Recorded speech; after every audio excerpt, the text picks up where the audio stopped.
Hey man, I'm good. I'm a little sad that we're here at this point of the season, but I'm also very happy. I'm looking forward to a rest, man. I'm exhausted after the season and that weekend in Atlanta specifically. It is a full-on sprint, Chris, certainly, really from SEC media days until Yeah. this point. So if there's anybody who deserves to take a breather, it is you, Chris Story. So it is A well lot of deserved, it, well earned. Chris. A lot of it is self-inflicted too. If I Yeah. actually abided by my bedtime and didn't get caught up trying to see everybody, it feels so much like SEC media days. It's like a bookend to Mhm. the season, going to Nashville this year and then having the championship game in Atlanta. Just so much fun to catch up with everybody and get a chance to celebrate what was a great year in the SEC. Well, Chris, let's talk about that game that took place on Saturday at Mercedes-Benz Stadium, the Alabama Crimson Tide. A large portion of my show, Chris, today is going to be eating crow because I was wrong about this Alabama team. I was wrong about Nick Saban. I was wrong about his coaching staff. Heck, I was wrong about Jalen Milroe. And I was cautious going in that game, picked a 3-point Georgia victory. I didn't necessarily see the blowout incoming. I talked to so many folks that were picking Georgia by double digits, and I just kept thinking to myself, feels scary, right? This feels like a scary moment to be Yeah. going into a game like this and doubting Nick Saban and his team. And they certainly made us eat that crow on Saturday, a 27-24 win. Your initial takeaways from what was a huge victory for the Alabama Crimson Tide over Kirby Smart and Yeah. Georgia. Well, we can go back and talk about the season in totality in a minute, but I agree. I was of the same mindset as you were on every one of those points you just talked about, whether it was expectations from the preseason, how I thought they were playing in the month of September, what I projected that to look like for the rest of the year, and then specifically in this ball game. But I left Mercedes-Benz Stadium on Saturday evening thinking, why in the hell would I possibly have picked Georgia to beat Alabama?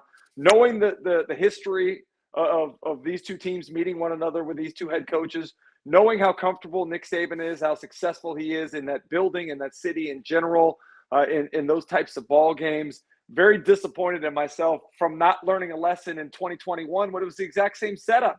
It was everybody talking about Georgia. It was Alabama being overlooked and, in some people's opinions, disrespected. They were 6-point underdogs. And yet we all wanted to jump on the Georgia bandwagon. I, like you, picked them to win a close one. I thought it was going to be 31-30. Not quite as explosive on offense as I maybe one of the most surprising things to me, though, Chris, was in the fourth quarter when Georgia cut the game to 3. Alabama needed a big drive. They went right down the field running the football. I thought that the way the game played out with Alabama being the bully physically on both lines of scrimmage, imposing their will upon Georgia, which was not something we had seen at any point in the season, really was shocking to me. But it was also a great illustration of how far this team has come from that game against Texas, where they were the ones that were getting bullied by the opposing offensive and defensive lines.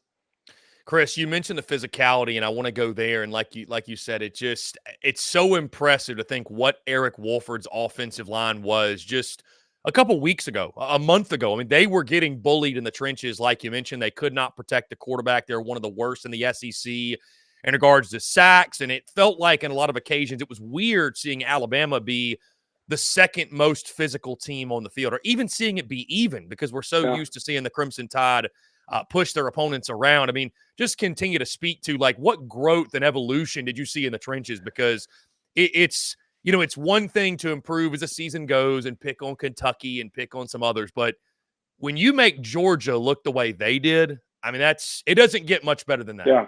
Yeah, I think sometimes we get caught up in talking about physicality as it relates to the lines of scrimmage, which is certainly applicable. We talk about the SEC being a line of scrimmage league, but they were physical in every aspect of the game. I thought one of the real things that stood out to me earlier in the season as I watched Alabama's secondary was how physical they are, how willing they are to come up and run support and tackle. You don't see guys like Terrion Arnold as anxious to tackle ball carriers in space as he is. The safety play from Georgia. I just thought the defense was incredibly physical as a unit, and they play in great harmony together. On the offensive line, I thought it was a real position of liability heading into the season. They gave up a ton of sacks against Texas. Really struggled to be able to pass protect at times. Some of that's Jalen Milroe. Jalen Milroe still holds the ball a little bit too long. He's got to find a way to anticipate and get the ball out more. But I thought the Alabama ball carriers, including Milroe, played with a high level of physicality. And it just was an approach to go out there and show who the real bully on the block was, because we all made the mistake that, oh, Alabama's lost it's in the hierarchy of the SEC. They've lost their perch at the top. Georgia has come in and obviously won the last 2 national championships, but how many SEC championships do they have to show for it? That was the thing that stood out to me, Chris, was how much the Alabama Crimson Tide players, the staff, the coaches, the fans celebrated what winning an SEC title means. And I know you can say that it keeps them alive in the college football playoffs, but I think they really took great pleasure in leaving that stadium knowing that they are the best team in this 14-team conference that's viewed as the best football conference in the country. Yeah, Chris, I can't disagree more with people that say, and I understand the expanded playoff, right? We're not going to get games that like that SEC championship that don't have a net below them to where, Georgia would still be in a 12-team playoff. Like, I get that. People like games with no safety net, as they like to say. But winning the SEC, forgive me, I just don't ever see it losing its luster. I mean, it's just when you win the best conference in the land, I thought I looked at that game, Chris, and maybe this is just me, but I looked at that game as a big game, not because of the college football playoff. That was an added plus, but because of the implications of the game, because of what it would have meant had Kirby Smart beaten his mentor and Nick Saban, and what it means for Nick Saban instead to beat his protege. I mean, that to me was why that was a big football game. And I mean, I'm sure you can expand as a player, but I don't think the playoff changes what that game's going to mean. I agree with you on that. It's so difficult to win. It's so tough to get to that game, and it's going to get even more difficult with the elimination of divisions. Like, just getting to Atlanta is an accomplishment in and of itself. And I can tell you, I played in the first 4 of these. I know what it's like to be able to I know what it's like to lose, as we lost the first one in '92, and I know what it means to win as we won the next 3. And to be able to walk off of that stadium, that field and that stadium after an SEC championship game really means something to the players. And Coach Spurrier used to talk to us. He said you can take championships to the grave. Banners, titles, ring games, those are important. Money doesn't go with you, but championships do. And that's always been my approach. And you could see that Alabama takes great pride in leaving that field as a champion of the Southeastern Conference again. So, Chris, you look at this game. Let me ask you this first. What do you say to the Dog fans that come to you and ask about, well, Chris, what about that 4th down play where the catch that appeared to be not a catch, Kirby Smart didn't take a timeout? What was your thoughts on that call? That certainly was – I'm not saying that's why Georgia won, obviously, but, I mean – it was the biggest play in the game. 4th and 4 there was the biggest play in the ball game. And, I was standing at the other end of the sideline, so I really couldn't see it very well. I did think it was interesting that didn't get reviewed, but the catch down the Georgia sideline later got reviewed for that was crazy. Way too long. That was crazy. I don't even know what they were looking at. But at the end of the day, what happened was Alabama went out there, won the ball game, but for the first time this season, Georgia contributed. Some of the mistakes that they made, the fumble inside the 20 is one that comes to mind.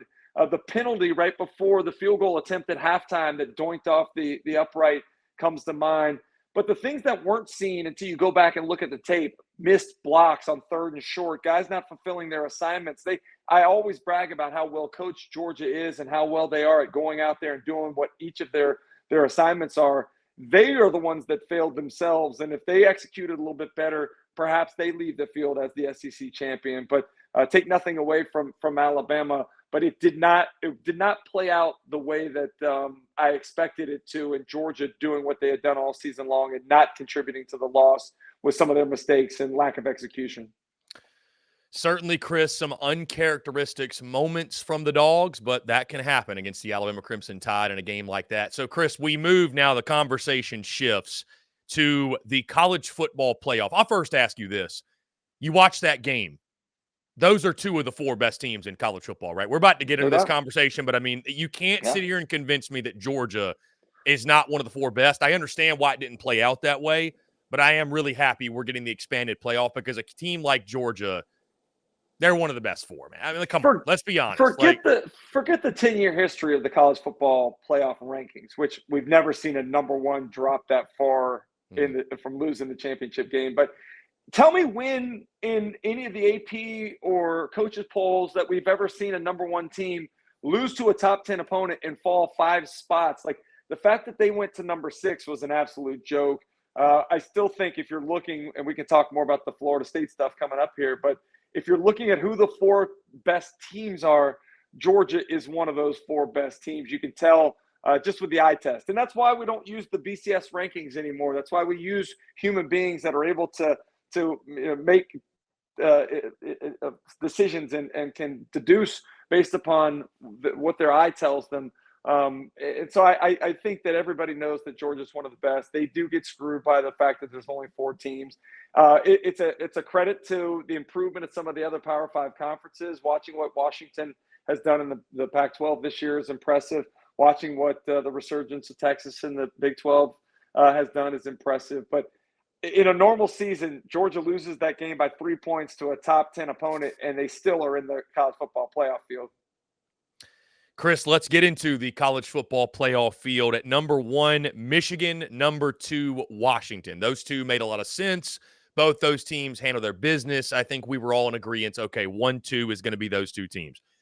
Beyond that is where things started to get interesting. At number 3, you have the Texas Longhorns, who won the Big 12 championship. And, of course, they beat Alabama at their place by double digits earlier in the season. Then at number 4, Alabama gets the nod over undefeated Florida State. Florida State without Jordan Travis. Let me add that. So this is the talking point in the college football world today. Your thoughts? Did the committee get it right in their top 4? Would your top 4 have been different in any way? And specifically on the Florida State conversation, if they did or did not get it right, your reasoning why? Well, you can ask the question, did they get it right or did Florida State get screwed? And the answer to those questions are yes and yes. Both things can exist, right? Because I do think that Florida State, you go through the entirety of your regular season schedule, you win your conference championship game, you're a Power 5 conference member, and yet you get left out. That is getting screwed. But at the same time, without Jordan Travis, you watched it with your own eyes. You watched how they struggled to score against a Florida defense that's not very good. You watching them struggle to score against a Louisville defense that just gave up 38 points to a middle-of-the-road Kentucky team the previous week. Those things are actually true as well. If they would have gotten into the field, they're probably double-digit underdogs to the number 1 seed.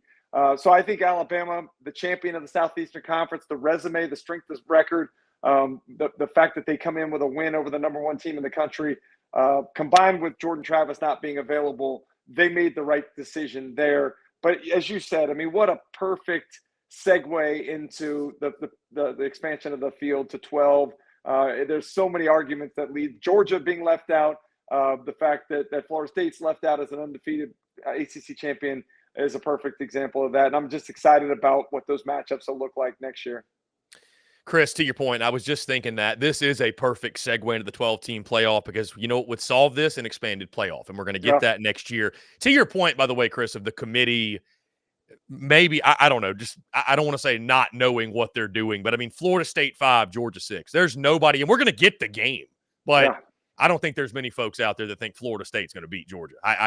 Unfortunately, that game's probably going to be very opt-out impacted, but I don't think anybody be taking FSU to beat Georgia without Jordan Travis. Let's just clarify. I don't see that. And I think you go down, the rest of the list. I think, Georgia deserved to be ahead of Florida State. I think that, SMU deserved to be ahead of Liberty. I mean, there are a lot of different mistakes and hypocrisies that were shown by the committee. But I thought what would have been interesting, Chris. Let's say that Georgia would have won that game and they stay at number 1, Michigan wins, stays at number 2, Washington wins, and then Florida State's an undefeated Power 5 champion. I think the committee would have gone with the 4 undefeated teams. It's a nice, neat package. You don't have to get into any of the adversity. But when one spot opened up, then the debate became between Texas and Alabama. Do you leave a 1-loss SEC champion out? If you're going to put Alabama in, you have to put Texas in. And so when that availability for only 1 team opened up, it was Florida State that could be justified the best as being left out because of Jordan Travis not being available. So, Chris, what do you say to, we heard some analysts yesterday in the college football ranking selection show mentioned it's a travesty for the sport. It's a black eye on college football. Like, what do you say to that? Because I agree with you. I think the committee's job was to get the 4 best. And to your point, that's what I keep going back to that I'm surprised more people aren't bringing up. This is why we have a committee of human beings and not computers determining, because to your point, it's not just put numbers in a computer. It's use your eyes and your brain, and you tell me with a straight face that Florida State without Jordan Travis, and it sucks, and you're right, they got screwed. But you tell me with a straight face they are the same football team. I understand what their team as a collective earned, and that sucks. But I think more so who hurt Florida State's chances is TCU last year, where it's like you have a team, and they beat Michigan, but nobody wants to see 65-7 again. I mean, it's just – so it's – do you put the 4 best in, what the computers say, maybe the undefeated, or do you let the human beings use their brain and use judgment and make the determination? And they're far from perfect. Human error is real, but we can talk in circles forever about this thing. Truly. Yeah. Well, I think Florida State has a lot of people to blame, and they can blame their own leadership. I mean, my co-host on SEC this morning made a good point. Peter Burns said today, if you go back and look, the Bowl Alliance, the alliance that the ACC made with the Big 12 and the Big 10, where they decided, that they weren't going to vote to bring the expanded playoffs to the 2023 season. We could have been dealing with a 12-team playoff this year if they would have not voted against moving that up.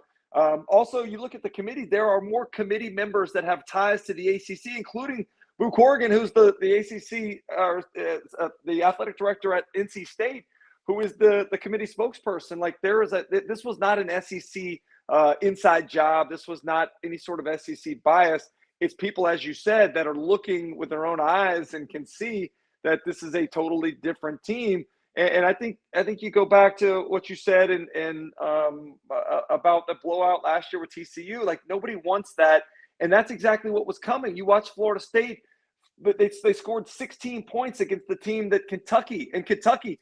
Alabama owes Kentucky a bit of a thank you too. That was the biggest win of the SEC conference season, to take away or the out of conference season, to be able to take away what would have been a top 10 win from Florida State had they've been able to beat Kentucky. Louisville losing some of its regard nationally was a big deal. But go back and look, like, what is Florida State's biggest win? They lost to a 3-loss SEC, or they beat a 3-loss SEC, probably 4th or 5th team in the conference in LSU. Clemson had 4 losses. They were a ranked team at the time. Duke was a ranked team at the time. They had 5 losses. So there's a lot that can go around. But the blame on the ACC themselves and not taking advantage of a fast start in weeks 1 and week 2 is really what cost Florida State as well. Chris, I have to imagine, just on the Florida perspective, I doubt there were many tears shed yesterday in Gainesville, correct? Well, I saw some great memes, one of which had Florida State, Georgia, Florida in the same slide, saying all 3 out of the playoffs, same deal, right? But I think, again, the eye test will tell you they're 2 different. But it's really hard for me. I don't have a lot of great things to say about Florida State typically. Much more respect for Georgia and the SEC members here in this league. But I did feel really bad for Florida State's players and for Mike Norvell. Watching them hear the news of the reaction was very tough to watch. But I think at the same time, one of the most telling reactions was Michigan when they announced that it was Alabama that they'd be playing. Oh man, that to me is the greatest illustration that the committee got it right by having Alabama in over Florida State. Very telling indeed, Chris. So as we look towards the playoff, just your first reaction to the matchups. We're going to get Michigan and Alabama. I think that's going to be the 5:00 game at the Rose Bowl. The later game, Texas and Washington. So we could potentially get a rematch of Alabama and Texas, which ironically enough, Chris, let's just call it for what it'd be. It'd be an all SEC national championship because Texas is literally joining the league next summer. So your thoughts, though, on the potential path for Alabama. I mean, at this point, we spent all season doubting Nick Saban and the Crimson Tide. I don't know many folks that are probably going to want to do that again with extra time to get ready. Yeah, you look at the four teams in the field, man. You're talking about some massive brands there, and it's so cool to see those logos of the Michigan M and the Texas Longhorns and the Alabama Crimson Tide, and watching Washington be in the mix. It really is pretty impressive in that way. But you could tell me what you want. I think I saw Michigan was a 2-point favorite initially over Alabama. The favorite to win it all is the Alabama Crimson Tide. I honestly think that the best matchup and what we're likely to see in Houston is with the 3 and 4 seeds playing one another and getting that rematch that you talked about. Not only will we get the rematch of an earlier September game from this season, we get a 2009 national championship rematch between the Longhorns and the Crimson Tide. So I think there's a ton of great storylines, but I'm so excited that Alabama gets to play Michigan in the Rose Bowl on New Year's Day at the typical 5:00 kickoff time, Eastern Standard Time, or the Eastern time that it'll be played. Chris, to the rest of the bowl slate, I'm not going to ask you to go into any specifics in regards to these games. We got a long time before these games are played, but was there any particular game or games that jumped out to you? I mean, obviously Georgia, Florida State's a Yeah, big one. Mizzou, Ohio State. I can't wait to see what yeah, Mizzou can do in that one. Although now we know Kyle McCord is in the transfer portals. I mean, yeah, it's funny we talk about these bowl games, and I'm a college football junkie. You are as well. We're going to be excited either way, but they don't mean exactly what they meant, or they don't look the way they looked yeah, just say 10 or 15 years ago. But Ole Miss, Penn State. I mean, Tennessee, Iowa. Can Iowa get off the bus and score any points? Anyways, were there any games, any yeah. of the matchups that you saw and you were like, "Oh, I'm really excited to see that one"? Yeah. I think first and foremost, it is the Missouri Ohio State matchup. I think that's going to be an interesting game because you're going to have a team in Missouri that's all going to play. I have a hard time believing any of those players are going to opt out. And then you look at Ohio State, you're already going to be out Kyle McCord. Can't imagine that Marvin Harrison Jr. plays. That some of the other guys that are NFL bound are going to play in that one. So I would probably give the advantage to Missouri in that. I feel like Ole Miss and Penn State too. It's like that old Spider-Man meme pointing at each other. They're both those teams that have tried to get into the upper echelons of their respective conferences. Neither of them being able to get the wins over the two big teams in their league to push themselves into that same grouping.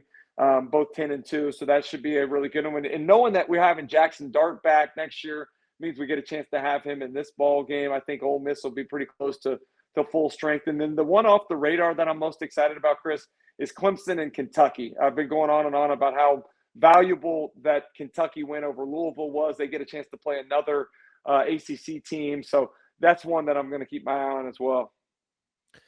Chris Doering of SEC Network does a fantastic job. Chris, one last thing, and I'll get you out of here again. We appreciate you being gracious with your time.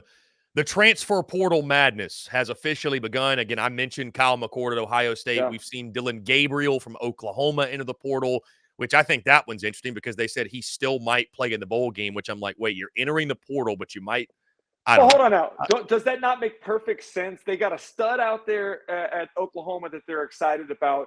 And Dylan Gabriel now can go with Jeff Levy to Starkville to be the next coach of the next quarterback at Mississippi State.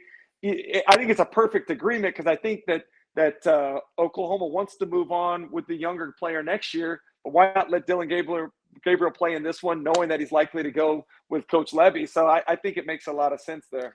And State has emerged, I believe, as one of the favorites to land him. Also, Will Rogers getting the crystal ball to Washington, which I think that makes a lot of sense when you look at his dynamic, his profile as a player, I should say, and I think what he could be in the Washington offense as a gunslinger. We've seen it with Juice Wells, Chris Doering, entering the transfer portal. That was one that really surprised people and, of course, happened within the last 5 or 6 days or so. Your just overall thoughts on the portal madness? I think you and I talked about this a couple months ago, but I mean, do you follow along? Like, what's your overall thoughts on just what takes place? We've seen Yeah, Nolan from Texas A&M, the great defensive lineman. He's yeah, important. I mean, it's true. Let's call it for what it is. It's true free agency in college football. Like, and it's it great is. for content, but it's Yeah, madness. it's great for you and I for what we do here talking about the sport. But as a former player, I can't even imagine putting myself in that position. Like growing up, loving Florida, loving my experience there through my first couple of years, the idea of going somewhere else to play my final season is just something I can't even wrap my brain around. But you said it's like free agency. Yeah, it's like free agency without any sort of rules. There's no the salary cap. There's no sort of guide rails there. There's nothing to prevent roster tampering, which we know still is taking place. So there has to be a couple things that get mandated. I do think we still need some scheduling uniformity, which we can go back to what we talked about before. All schedules are not even, and so it does require the committee members to make judgments. But I also think we need some sort of rules in place. But enforcement in place is maybe the biggest thing, because there are rules right now, but none of them are being enforced. And when you have a coach come out like Matt Rule did and said that a starting quarterback in the portal can go from anywhere from $1.5 to $2 million, you're talking about pay for play. And those things right now are supposed to be illegal. They need to be enforced, and as does roster tampering. Chris, man, it's been a fun season. I appreciate you. We'll be in conversation after this. I want you to take some time off, man. You've deserved it. And by the way, I want to plug this. You do a great job with your good friend Jacob Hester pre-gaming the SEC. Highly encourage folks to check it out. We follow on social media. I see you guys clips all the time. Saw all the SEC championship stuff again.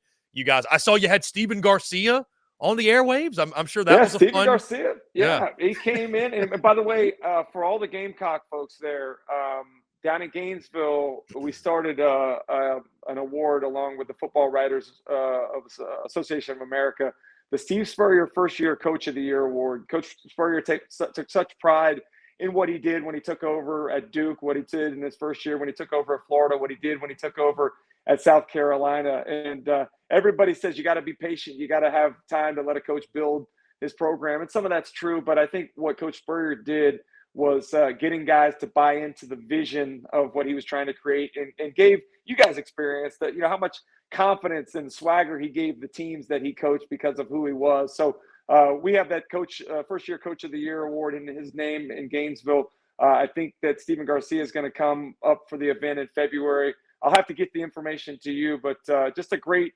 opportunity to not only celebrate the winners, and this year we're going to be honoring Coach Rick as the Legend Award winner, and we'll see who ends up winning. I think Jeff Brom might be in the running. There's a few other first-year coaches that might be in the running this year. But for those of you that want to come celebrate Coach Spurrier and what he meant to college football, we'd love to have those folks in attendance in Gainesville in late February.